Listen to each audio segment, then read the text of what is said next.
شروع اللہ کے نام سے جو بڑا مہربان اور نہایت رحم والا ہے۔ حضرت سیدنا مولا امام موسیٰ کاظم علیہ السلام، آپ علیہ السلام سیدنا امام جعفر صادق علیہ السلام کے فرزند اور اہل بیت کے 7ویں امام، اس میں مبارک موسیٰ اور لقب کاظم تھا، اسی لیے امام موسیٰ کاظم علیہ السلام کے نام سے یاد کیے جاتے ہیں۔ آپ علیہ السلام کے والد بزرگوار حضرت امام جعفر صادق علیہ السلام تھے، جن کا خاندانی سلسلہ مولا امام حسین علیہ السلام شہید کربلا کے واسطے سے نبی اکرم صلی اللہ تعالیٰ علیہ وآلہ وسلم تک پہنچتا ہے۔ 7 صفر المظفر 128 ہجری میں آپ علیہ السلام کی ولادت ہوئی۔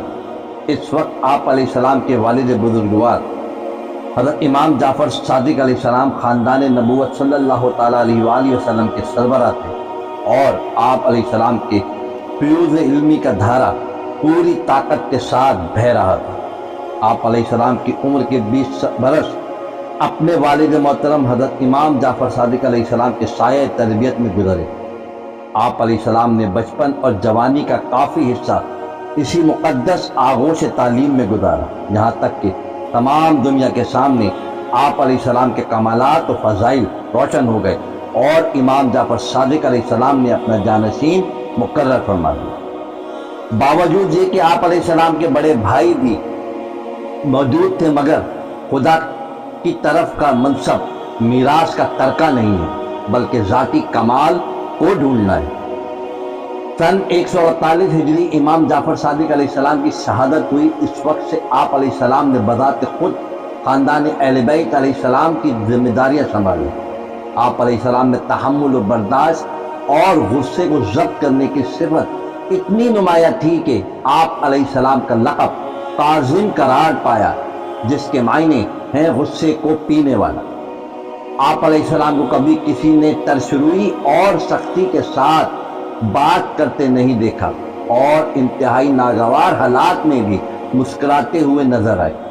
آپ علیہ السلام اس خانوادہ علم کے گوہر شب چراغ تھے، جس کا ہر فرد آسمان فضل و کمال کا بدر کامل اور مسند علم کا شیخ الکل تھے۔ آپ علیہ السلام کو دولت علم گویا وراثتاً نصیب ہوئی تھی۔ اس کے علاوہ جود و کرم، عبادت و ریاضت، تقوی و پاک بازی کا پیکر مجسم تھے۔ عبادت اور ریاضت کا خاص اہتمام کرتے۔ کثرت عبادت کا یہ عالم تھا کہ اپنے زمانے کے سب سے بڑے عالم شمار ہوتے۔ جود و سخاوت، سیر چشمی اور فیاضی اہل بیت کرام علیہ السلام کا ایک مشترکہ وصف ہے اور خصوصی تمغہ امتیاز تھا۔ تاریخ اسلام میں ایسے اہل دعوت و عظیمت علماء کی کافی تعداد ملتی ہے، جنہوں نے حق و صداقت اور ایمان و ایقان کے چراغ روشن رکھنے کی خاطر داد و رسن اور قید و بند کے تمام شدائد صعوبتوں کو بطیب خاطر انگیز کیا، بلکہ کتنوں نے تو اسی راہ میں اپنی جان بھی جان آفرین کے سپرد کر دی۔